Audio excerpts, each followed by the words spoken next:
자주 사용하는 전자제품에서 발생하는 진먼지에 발달 장애나 불임 등을 유발할 수 있는 독성 물질이 대거 포함되어 있는 것으로 나타났습니다. 수많은 사람들의 생명을 앗아간 것은 가습기 살균제에 포함된 화학물질이었습니다. 이 물질은 들이마실 경우에 치명적인 폐 손상을 일으키는 것으로 밝혀졌습니다.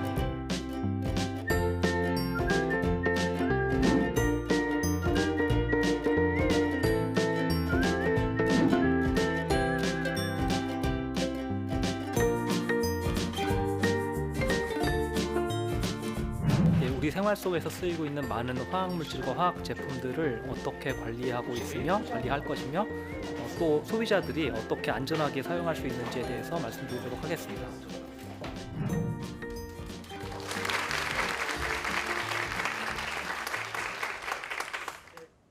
복잡한 그림이죠.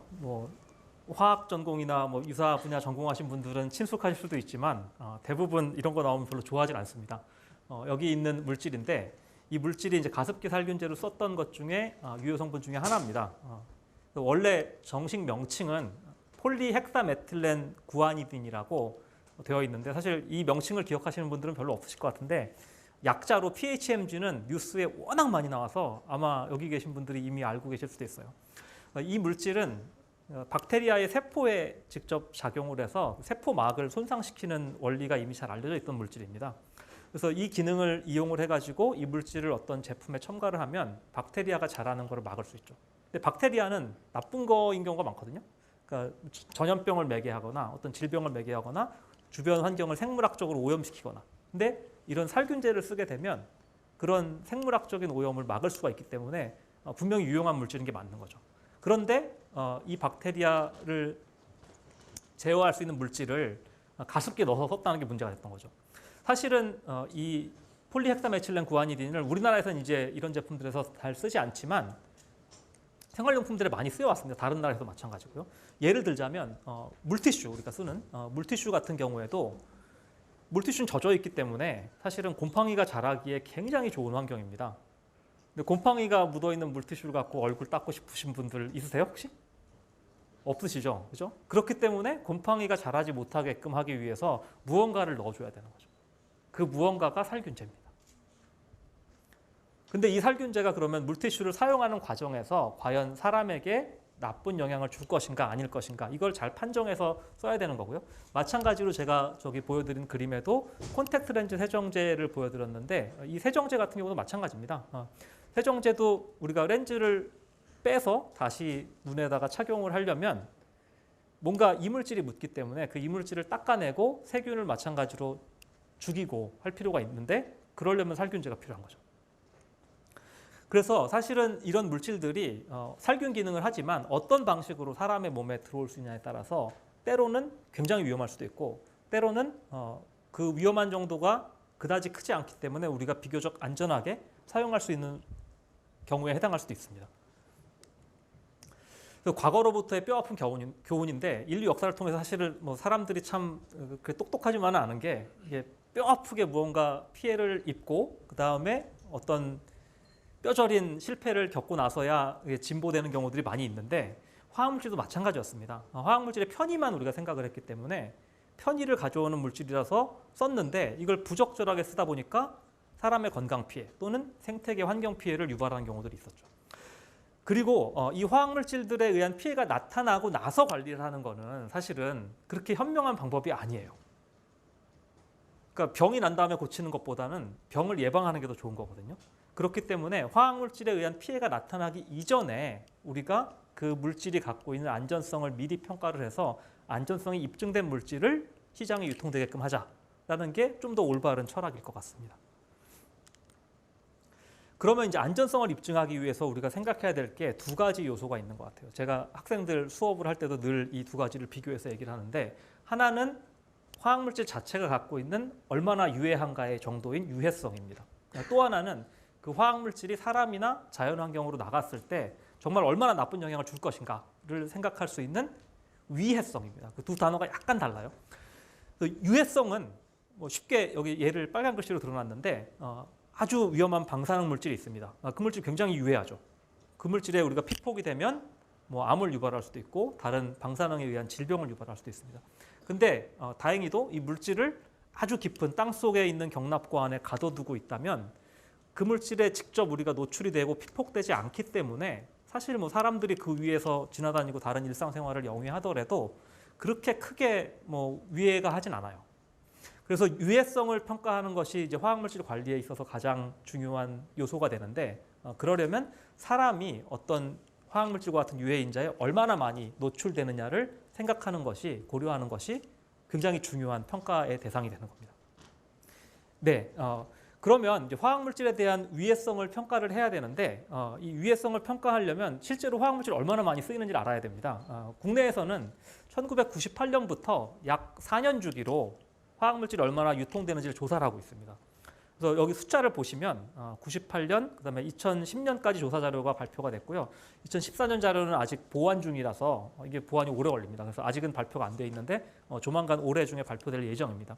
보시면 아시다시피 2배 이상 지난 10몇 년 사이에 증가하신 걸 알 수 있습니다. 근데 이제 이거는 전체 양이고요. 실제로 그럼 얼마나 많은 화학물질들이 쓰이고 있느냐?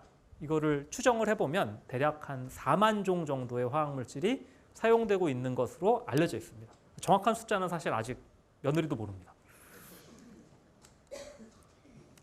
그럼 이렇게 많이 쓰이고 있는 화학물질을 우리가 위해 수준을 관리를 해야 되는데 그럼 도대체 어느 수준이 우리가 관리의 대상이 되는 위해 수준이냐라는 질문을 한번 해볼 수가 있습니다. 그래서 사실 뭐 사람들한테 어떤 건강 위해를 끼치는 인자는 화학물질 말고도 많습니다. 정말 운이 나쁜 사람은 길 가다가 벼락에 맞을 수도 있어요. 그래서 사망할 수도 있습니다. 우리는 참 그 속담에도 있잖아요. 이런 할 녀석 뭐 이런 속담들도 있는데 그런 것처럼 굉장히 낮은 확률을 우리가 비유할 때 그런 말을 씁니다. 요거는 네덜란드에서 조사한 표인데 정말 억세게 운이 없는 사람은 200만 명 중에 1명 정도는 벼락에 맞아 사망을 했다는 겁니다. 지난 몇십 년간의 통계를 보면. 그리고 다른 요인들도 많이 있어요. 비행기 사고도 있고 보행 중 사고. 갑자기 그냥 나는 혼자 걸어가고 있는데 뭐 누가 덮친다거나 해서 사망 사고 나는 경우들도 많이 있습니다. 자동차 사고도 있고요. 흡연이 있는데 흡연은 뭐 잘 알다시피 굉장히 위험한 행동 중에 하나고 실제로 전체 사망자 200명 중에 1명은 흡연에 의한 사망이라고 일반적으로 통계가 알려져 있을 정도입니다. 그럼 화학물질은 어느 수준에서 그 사람의 건강에 영향을 주면 위해하냐라고 판정을 할 때 일반적으로 선진국과 우리나라에서 가지고 있는 기준은 100만 명, 인구 100만 명 중에 1명의 사망 원인이 화학물질에 기인한 것이라면 그러면 이게 정부가 나서서 이 화학물질의 위해성을 저감하기 위한 노력을 해야 할 것이다.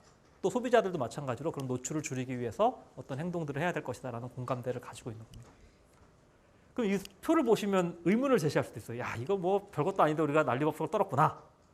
라는 의문을 제기할 수 있습니다. 아니 뭐 걷는 것보다 안전하잖아. 이렇게 얘기할 수도 있고요. 뭐 여기 오토바이 타시는 분 계신지 모르겠는데 모터사이클을 타면서 이렇게 스피드를 즐기는 사람들을 생각을 해보면 그것에 비해서 훨씬 안전한 행위인데도 불구하고 우리가 너무 지나치게 걱정하는 게 아니냐라는 의문을 가질 수도 있습니다. 그래서 실제로 죄송합니다. 기업에서는 불만을 얘기합니다. 화학물질을 많이 생산하는 기업에서는 이 화학물질에 의한 위해 요인은 이게 너무 과장돼 있다. 굉장히 잘 관리되고 있는 위험 요인 중에 하나다. 다른 것들에 비해서. 그리고 뭐 이게 국회의원 선거 우리 얼마 전에 했잖아요. 4월 달에. 그리고 대통령 선거도 좀 이따 할 텐데 선거를 하게 되면 항상 가장 중요한 쟁점 중에 하나가 뭡니까? 환경인가요? 우리 환경을 깨끗하게 하겠다 하는 후보에다 주로 투표를 하십니까? 여기 계신 분들은 그렇게 하실지도 모르겠습니다. 근데 가장 큰 이슈는 경제 성장과 일자리 창출 뭐 이런 것들이어 왔어요. 그러다 보니까 기업에서 하는 얘기가 화학물질 자꾸 이렇게 규제하면 우리 공장 딴 데로 옮기겠다. 지나친 규제를 하면 기업 활동을 위축하고 국가 경제에도 안 좋은 영향을 주니까 규제를 완화시켜 주세요. 라는 얘기를 하면서 아까 제가 보여드린 표를 기업에서도 얘기를 합니다. 그럼 저는 학교에서 환경을 가르치니까 제가 저런 표를 막 이렇게 여기서 공개하는 게 뭐 저와 저의 학생들, 저한테 배우는 학생들의 앞날에 별로 도움이 안 될 수도 있습니다. 어떻게 생각하세요? 그런데 사실 우리가 생각해야 될 게 간과한 게 하나 있습니다. 아까 화학물질에 유통되는 수가 4만여 종이 된다고 그랬거든요. 근데 실제로 저런 화학물질의 관리 기준을 정할 때는 개별, 아까 자일렌 얘기하셨잖아요. 자일렌 하나에 대한 기준이 인구 100만 명당 1명에 해당된다는 거죠.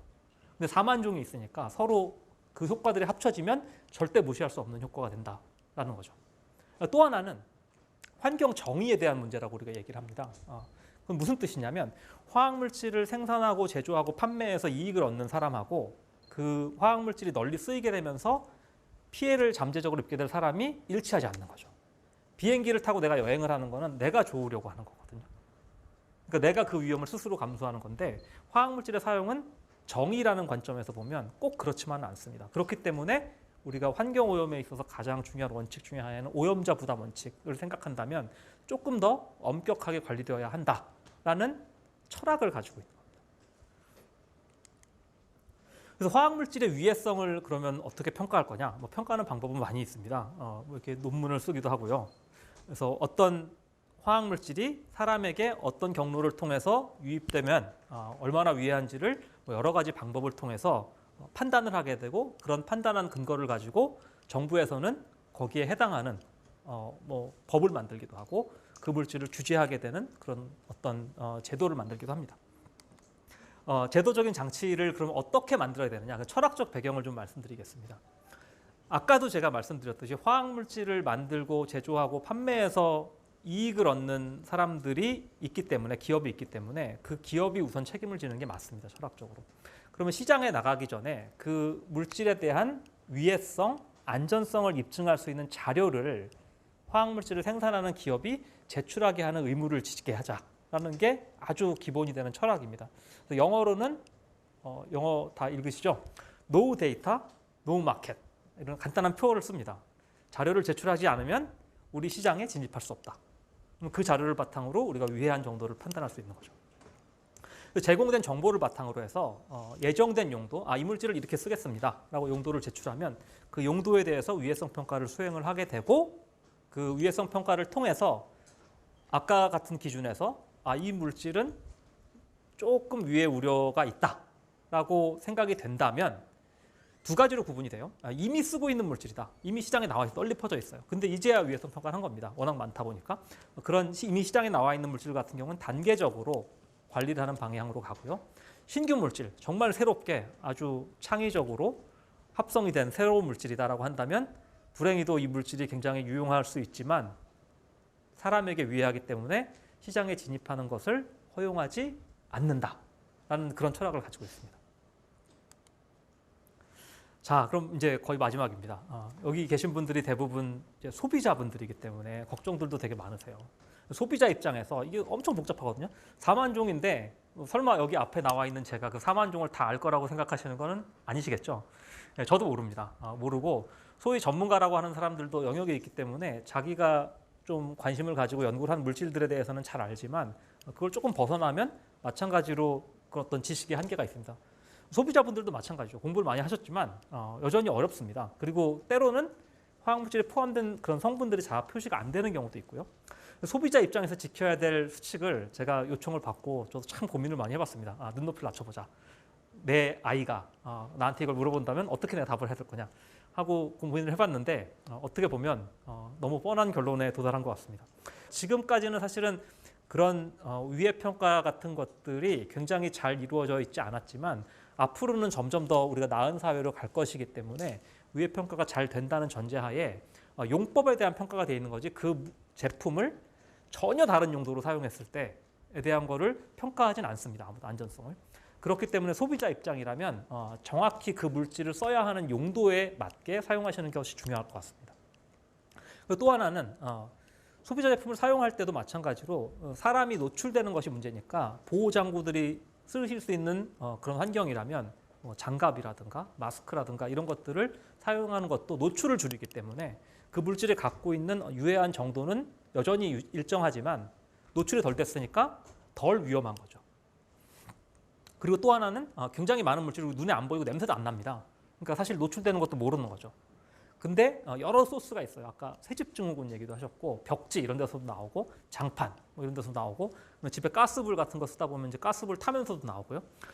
이제 그런 물질들이 실내에 농축이 될 수 있기 때문에 충분히 환기를 해주시면 상당 부분 그런 물질들의 농도를 또 낮출 수가 있기 때문에 우리 건강에 도움이 되는 방법인 것 같습니다.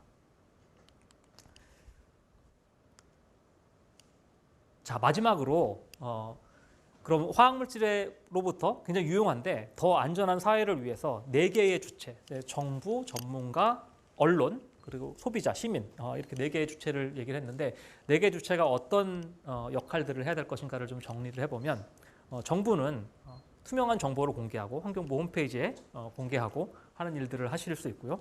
전문가들은 뭐 저희가 사실 연구비를 받고 하니까 연구비를 뭐 기업으로부터 받았다. 그렇다 하더라도 과학적인 논리와 양심에 맞는 결과들을 공표해야지 잘못된 오도된 결과들을 공표하거나 하는 일들은 일단 저희의 직업윤리, 전문가로서의 직업윤리에도 맞지 않는 것 같습니다.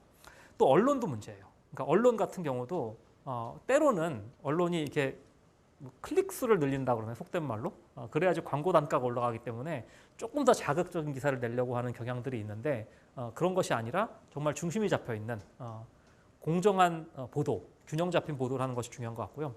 시민 입장에서도 너무 그런 지나친 공포를 가지는 것도 바람직한 것 같지는 않습니다. 그러니까 안전이 입증된 물질들에 대해서 용법을 잘 지켜가면서 안전하게 사용하시는 게 결국 소비자 입장에서는 주변 환경을 깨끗하게 하고 쓰시는 것이 건강을 지키고 나아가서 또 환경을 지킬 수 있는 그런 올바른 방법인 것 같습니다. 네, 경청해 주셔서 너무 감사드립니다.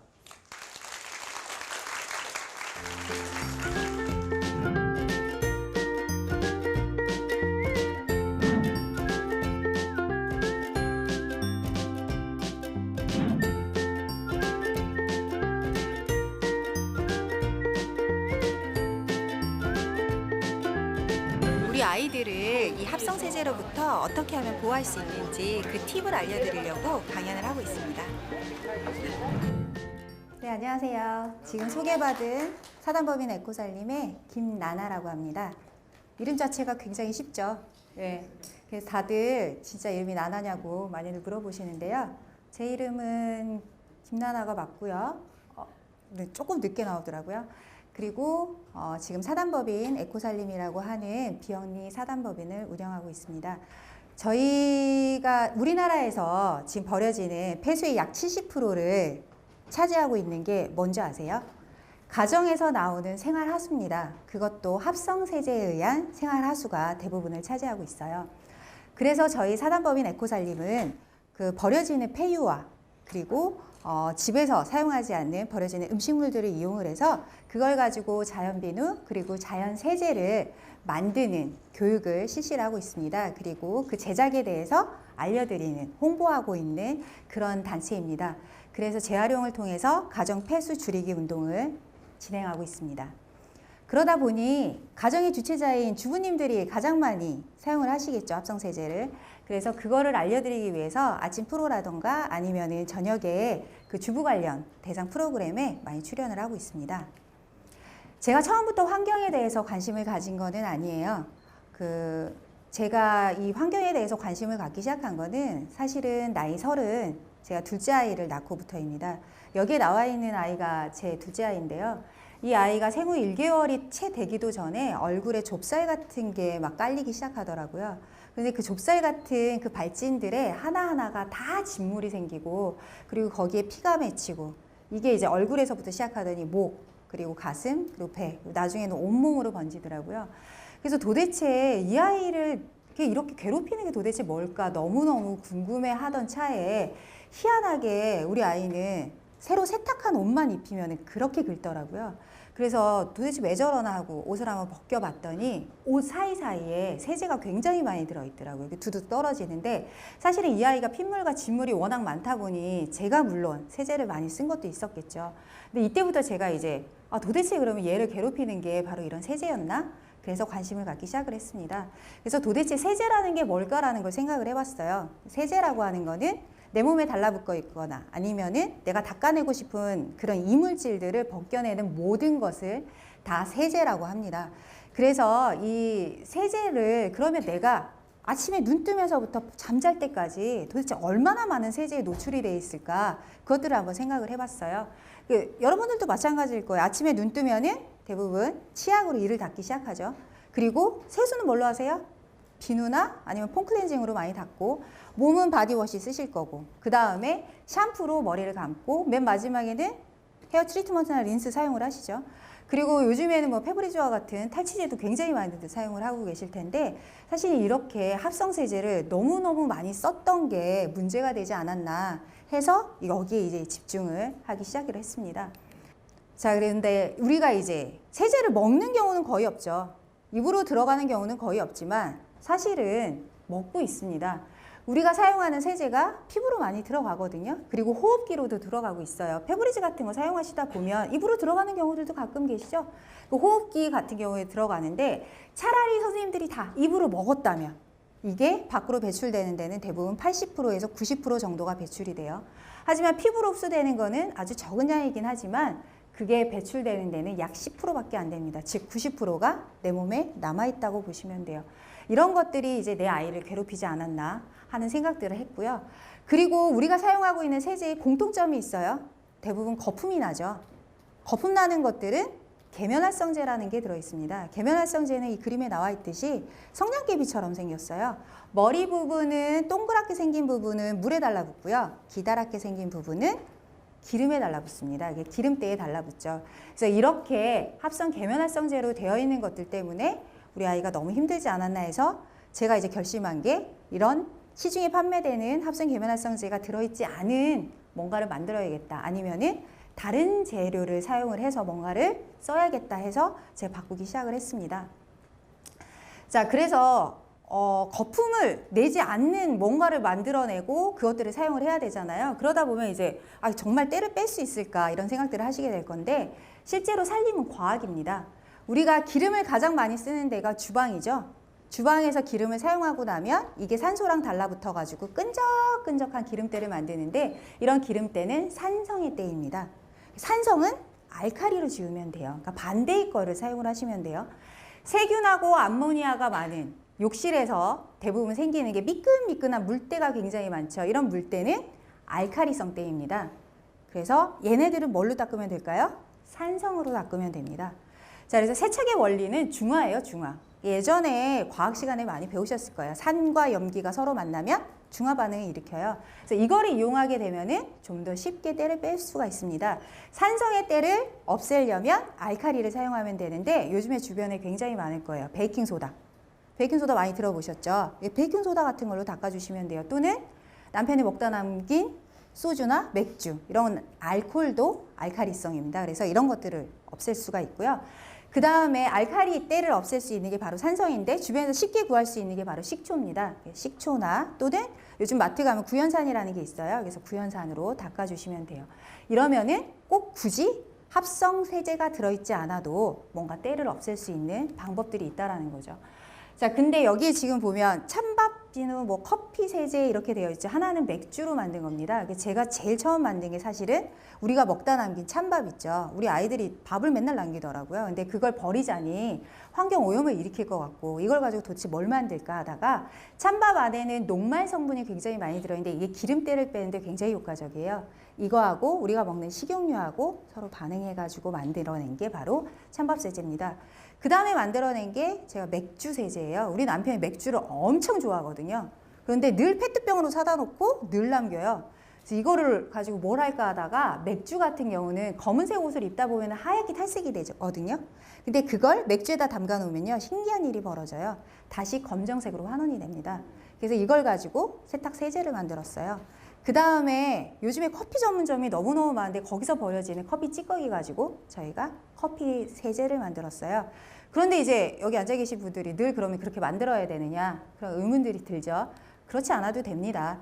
지금 우리가 만드는 이제 찬밥이나 맥주 세제의 장점은 뭐 버려지는 음식물을 이용을 해서 사용하다 보니까 그런 쓰레기를 저감할 수 있는 방법들은 있지만 여기 계신 분들이 굳이 꼭 그렇게 만들어서 사용할 필요는 없고요.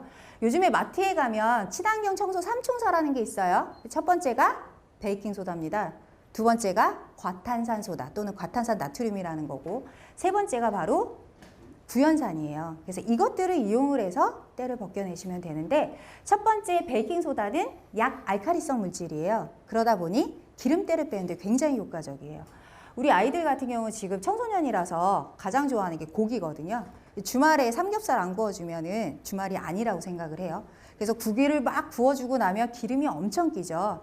합성세제 사용하신 분들은 아시겠지만 기름때를 합성세제로 닦는다고 해서 잘 닦이지가 않습니다. 이럴 때 물을 받아 놓고요. 프라이팬에 베이킹소다 한 스푼만 넣고 한 번만 끓여보세요. 그러면 그게 기름하고 반응을 해서 굉장히 잘 닦여요. 그리고 싹 버린 다음에 미온수로 헹궈주기만 하시면 돼요. 굳이 손을 대지 않아도 깨끗이 닦을 수가 있습니다. 또 기름때가 많은 데가 어디에 있냐면 가스 후드 있죠. 가스 후드에도 베이킹소다로 닦아주시면 굉장히 깨끗이 닦여요. 자, 또 베이킹소다가 좋은 게 냄새 제거와 습기 제거에 정말 좋습니다. 그래서 장마철 지금 습기가 굉장히 많잖아요. 이럴 때 신발장 같은 데 베이킹소다를 컵에다 넣고 넣어주시면은 냄새도 제거할 수 있고 습기도 한꺼번에 제거할 수 있는 아주 좋은 재료가 돼요. 그 다음이 바로 과탄산 나트륨 또는 과탄산 소다로 알려진 건데 이거는 하얀 옷을 깨끗하게 만들어주게 아니면은 색깔 옷을 선명하게 만들어주는 산소계 표백제입니다. 얘는 물에 들어가면 산소 방울들이 나와요. 이 산소 방울이 얼룩을 제거하는 데 굉장히 효과적이에요.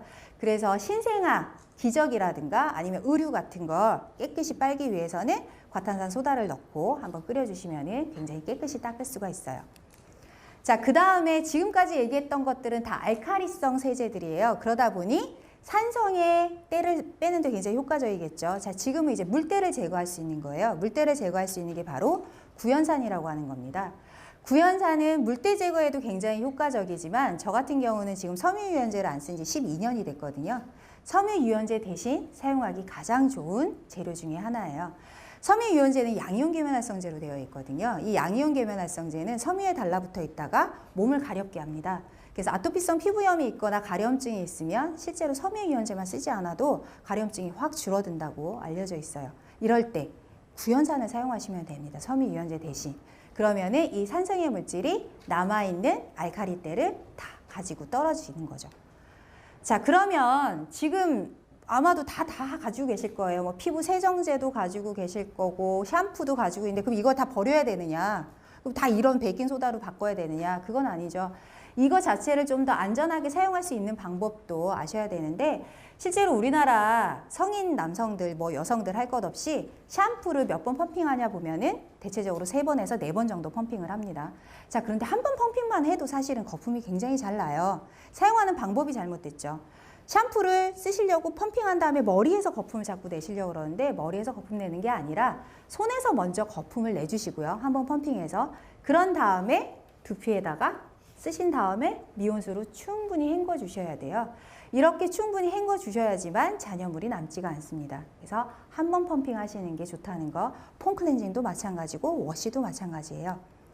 자, 그 다음이 이제 주방세제인데요. 주방세제를 이제 쓰실 때 가장 많이 잘못 쓰시는 게 대부분 어떻게 쓰세요? 수세미에다가 펌핑해가지고 거품 내신 다음에 닦아내시죠. 근데 실제로 주방세제는 그렇게 쓰는 게 아니고요. 설거지 그릇을 물에다가 담은 다음에 물에다가 푸시는 거예요.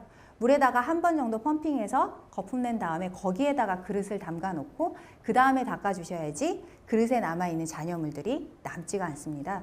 그래서 이렇게 사용을 하는 건데 세제를 너무 많이 사용들을 하고 계세요. 그래서 세제를 많이 사용한다고 깨끗해지는 게 아닙니다. 그래서 세제를 많이 쓰는 것보다는 좀 더 안전하게 세제를 우리가 좀 더 적게 사용하는 게 더 좋다라는 거죠. 자, 그 다음에 세탁세제를 사용하면 대부분 어떻게 쓰세요?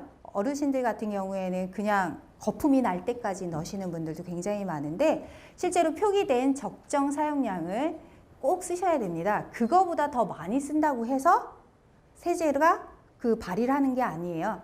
그 식품의약품안전처에서 뭐라고 그랬냐면 0.1% 이상이 되면 세제 농도가 0.1% 이상이 되면 세제의 세척력은 다 똑같다고 봅니다.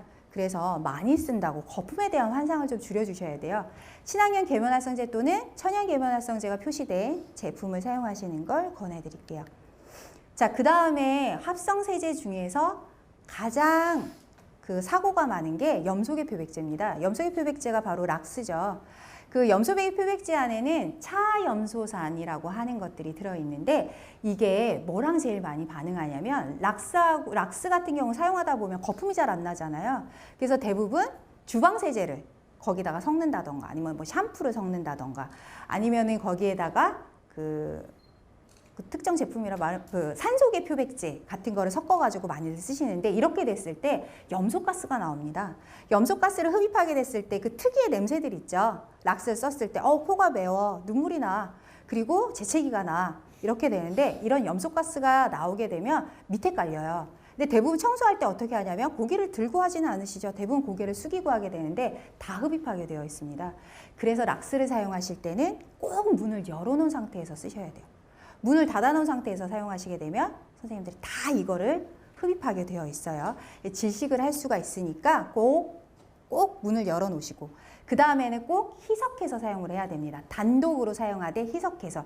그 자체를 원액으로 쓰시는 게 아니라 물에다가 희석해서 사용하시는 게 가장 안전하게 사용할 수 있는 방법 중에 하나입니다. 자, 그러면 이제 지금까지 배워있는 방법들을 집에 가서 이제 실천하는 방법만 남았어요. 우리가 지금 가정의 주체자들이잖아요. 집에서 이런 것들을 세척을 하고 할 때 지금 배웠던 것들을 가지고 사용을 하시면은 화학물질로부터 나를 안전하게, 나와 내 가정과 그리고 사회를 안전하게 살 수 있는 환경이 될 겁니다. 지금까지 경청해 주셔서 정말 감사합니다.